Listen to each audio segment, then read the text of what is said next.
dafa waroon def déclaration de patrimoine il l'a pas fait parce qu'il a eu un souci en 2012 sa première déclaration de patrimoine bi mu ne dama am 8 milliards foo ko jëlee mu ni Ablaye Wade moo ma ko may Ablaye Wade ni ko c'est faux donc en 2019 il n'a pas pu faire une déclaration de patrimoine te pourtant avant muy prêter serment la ko waroon def donc son serment n'était même pas valable mais à sa sortie mais su fekkee ne day def passation ak Amadou Mame Diop il va pas lui demander ça mais bu fekkee ne da koy def ak Diomaye il va lui exiger ça parce que constitution bi moo ko wax da ciy tënku donc loolu ça peut lui valoir des difficultés moom bëggul loolu bëggu ko c'est pas bëggul ko du ko def d'accord alors ci biir loolu Clédor yaa ngi ko junj tout à l'heure muy loi d'amnistie bi nga xam ne ñoom yaakaar nañu ne wala boog njiitu réew mi yaakaar na ne en vertu de l'apaisement bi nga xam ne soobu nañu si mën na fexe ba Sénégal dem ci pardon ak ci réconciliation loi d'amnistie boobu tey proposé nañ ko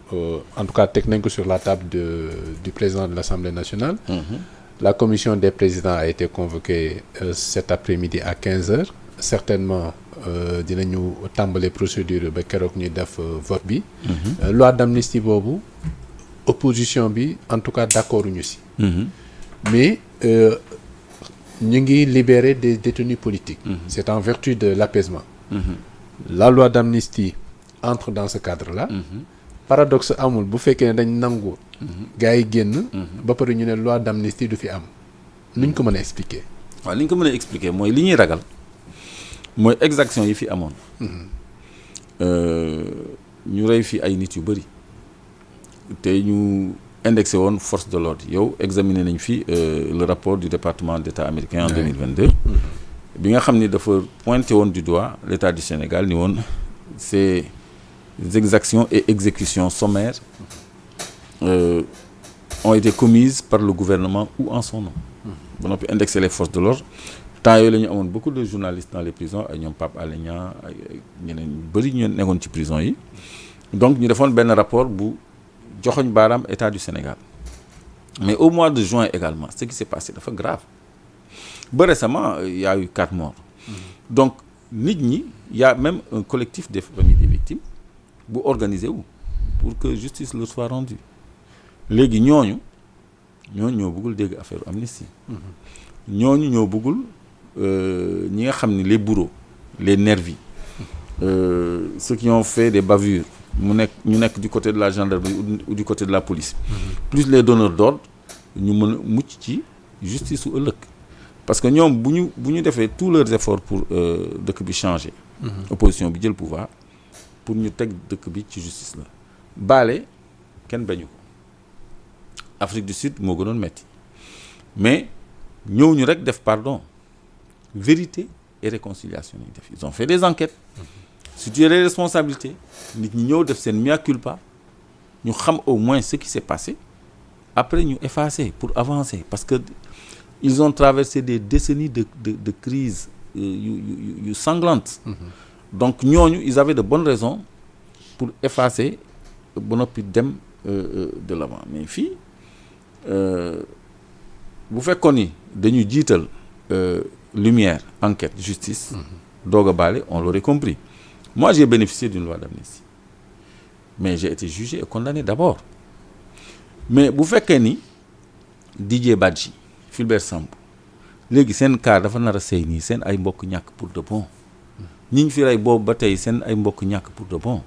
regarde le témoignage de Pape Ablaye Touré li ñu ko def mais kooku il va vouloir que justice lui soit rendue Azoura il est sorti avec des béquilles un gosse bien bâti bien portant machallah mais dañ ko escanté combien de gens on a tué combien de gens ont disparu loolu il faut que ñu def ci la lumière parce que à Kër Massar ay pick-up yu weex dañ doon ñëw di jël booy yi foofu yóbbu leen te duñ leen gisaat y a eu beaucoup de disparus bokkul ak corps yi doon feeñ géej donc loolu yëpp dafa laaj ay enquêtes et puis la présidence a commandé quand même des munitions te amuñ ci droit colonel Adama Gaye mais kooku kenn dootu ko mën a jàpp kenn dootu ko mën a teg ci commission d'enquête ni ko yow munitions yi nga commandé à quelle fin pick-up yi jóge woon siège u APR yëpp ay nervi ba fees léegi loolu yëpp ñoom seen bopp dañu bëgg absoudre avant ñuy dem parce que il y a des donneurs d'ordre yoo xam ne ñoo doon sécuriser Macky Sall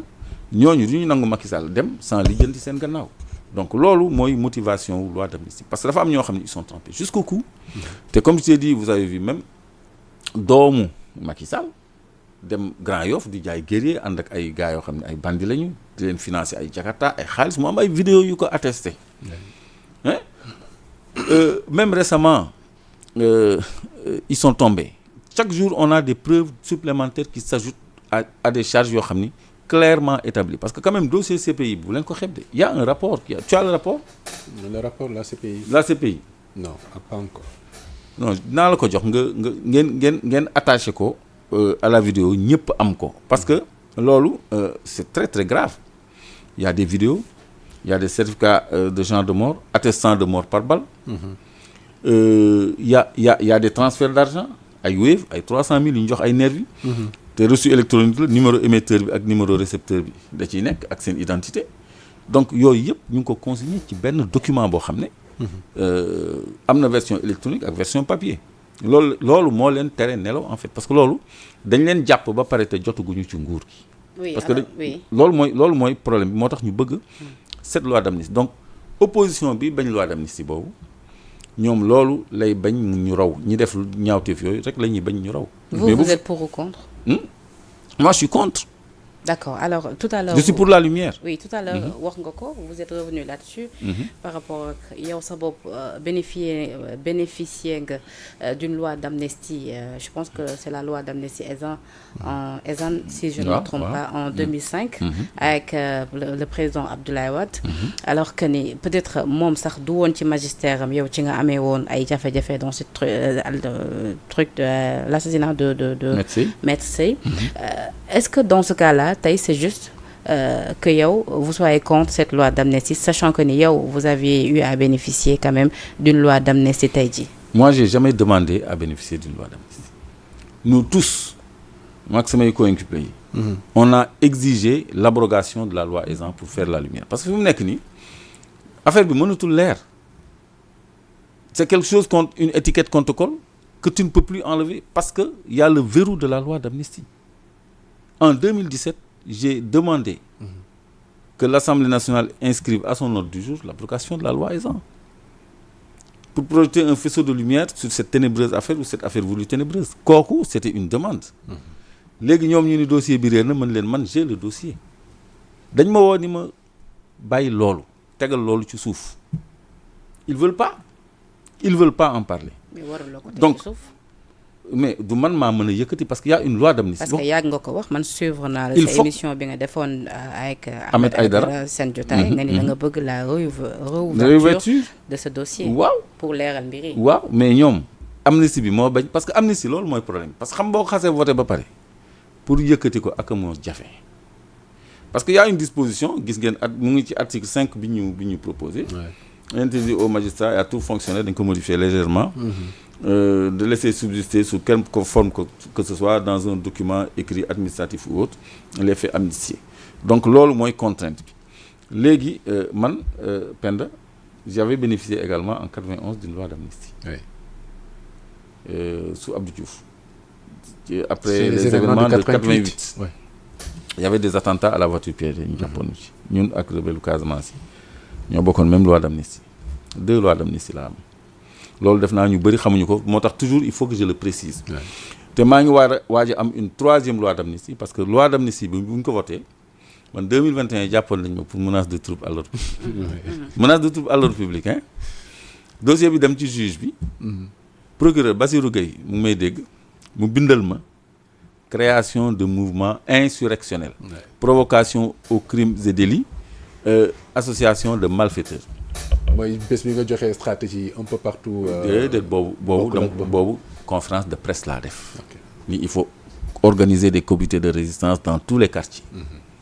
et dire non et se battre contre li Macky Sall bëgg a def loolu dama ko assumer dans le cadre du mouvement citoyen que je dirige. qui était dans un collectif de mouvement citoyen qui s'appelle le Peuple. Donc ñu ñoo jëloon suñu responsabilité de façon historique et marqué lu ko parce que booba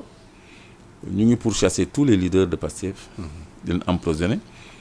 mooy période bi ñu doon rechercher Birame Souleye ba jël jabaram Abass Fall dem di yóbbu añ mook Fatima Mbeng ñu jàpp leen di def la chasse aux responsables du Pastef. Donc ñun on s'est réunis, on s'est dit écoute, on prend nos responsabilités. Mais on se bat.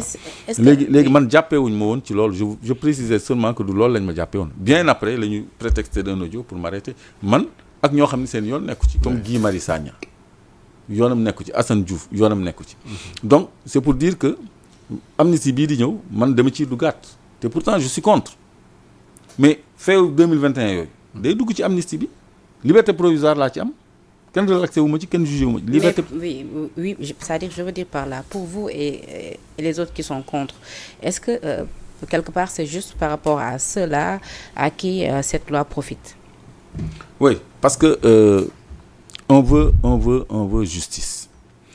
Parce que quand même daf fi am ay actes barbares yoo xam ni je crois que balaa ñu koy baale il faut que ñu leeral ko. fii Parcelles la ñu gis policier wéeru ci oto dóor bal benn xale bu yor drapeau. ñëpp gis ko amul benn enquête yow boo defee poste ñu tëj la di la dund loolu metti ci prison yi ni mu mettee les témoignages dégg ngeen ko. benn poste expression d'opinion moo tax bokk na ci ñu baale ay délits par support médiatique xaw ma ndax def ngeen ci attention mu déet parce que même délit d'opinion yi sax dañ leen doon mettital di leen torturer ñi génn amputé ñi génn feebar et cetera et cetera. gis ngeen Amidia elle est diabétique maintenant. Elle était entrée saine. Imam Alioune Badara Ndao il était entré sain il est sorti malade loolu la Cheikh Omar wax ñu jàpp ko moom tamit tëj n fois kon fi mu nekk nii nit ñi bañu ñu baale mais dañu bëgg a leeral lan mooy responsabilité générale Moussa Fall responsabilité colonel Adama Gaye xam nañ ko ba pare. ñan ñoo fay nervi yi nga xam ne ñoo nekkoon ci pick-up yu weex yooyu di rey nit ñi parce que on a tué des gens parce que fii dëkku démocratie la dañu am pour manifester waruñu ñëw di utiliser arme ay balles réelles pour rey ay nit. alors baatu nervi sax tout le temps dafay revenir yow. ci say propos. déggoon nañ la fii également ouvertement je pense que c'était en mars. ci déclaration boo defoon. nga pointe du doigt directement ku mel ni Mame Mbaye Niang. ku mel ni ki nekk Pikine damay fàtte. Pape Gorgui Ndong ak Bah Diakhaté. non Bah Diakhaté beneen affaire la mais pour les nervis foofu maa ngi wax les marrons du feu. les marrons du feu ñooy nervis APR yi. oui nervis APR yi. Mame Mbaye Niang mais dafa am loo ci tegoon soo ma ko mayee rek. ma relance ko foofu da nga expliqué woon ni ñoom ñi ma lim nii ñoom ñoo nekk derrière les marrons du feu. mooy nervis yooyu ñuy engagé bu manifestation amee ñu nekk ci kanamu police. du ñi nekkoon ci pick-up yi nga nekk di wax mais dafa am loo ci tegoon da nga ni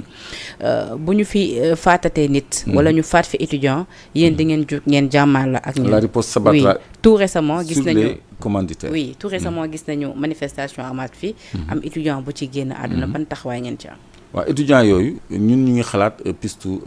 force de l'ordre yi mais li nga ma interpellé doo ci jaar noonu jàll parce que marron du feu yi ay nervis yi ñu organisé la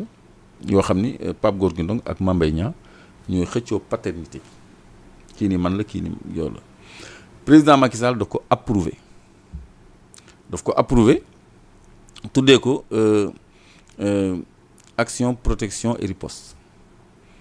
alerte protection et riposte pour paraphraser APR quoi alerte protection et riposte la ko tuddee moom Macky Sall moom il a approuvé ça dans une vidéo parce que xam nga man mënuma wax rek sànni nii. au temps d'Abdoulaye Wade il y en avait aussi. Au temps d'Abdoulaye Wade il y avait les calots bleus. Au temps de Abdou Diouf il y avait les tontons Macoute. Mais marron du feu yi ñi ko créé laay wax quoi man je fais pas l'histoire je parle de maintenant. Donc loolu yëpp man fekk na ma fi nag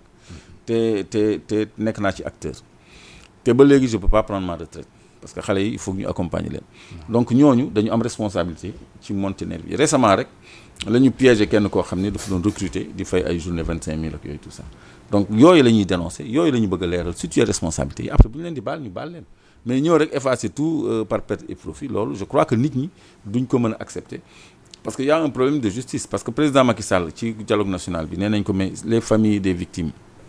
est-ce que duñ leen indemniser mu ni baatu indemniser bi dafay renvoyer à des procédures judiciaires mais mën nañ leen soutenir mën nañu def soutien donc yooyu il faut ñu examiner ko. D'accord parce que attends ñoom logiquement li ñu waroon def mooy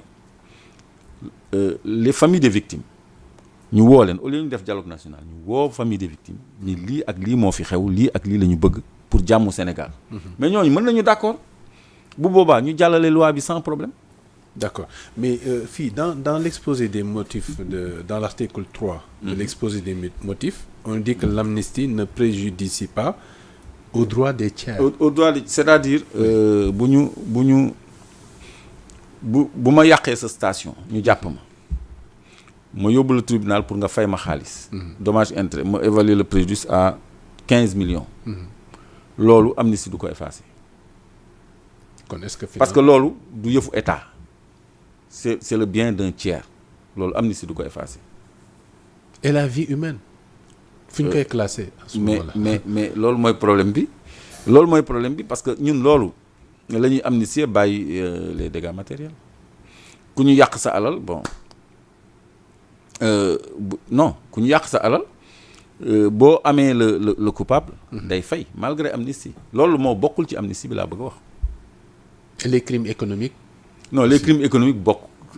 tudduñu ko sax man ma crainte en fait c'était ñu dugal ci. les crimes économiques. D'accord Abdou les faits politiques. boo ma ko mayee rek ça. tout à l'heure fi nga nekkoon ci marron du feu yi dafa am benn question bu ma ci bëgg a dugal. donc dans ce cas-là par rapport ak décès étudiant bi nekkoon Saint-Louis responsabilité bi tey jii yow kan nga koy jox c'est-à-dire les marrons du feu toujours wala jàpp nga ni. non les forces de l'ordre parce que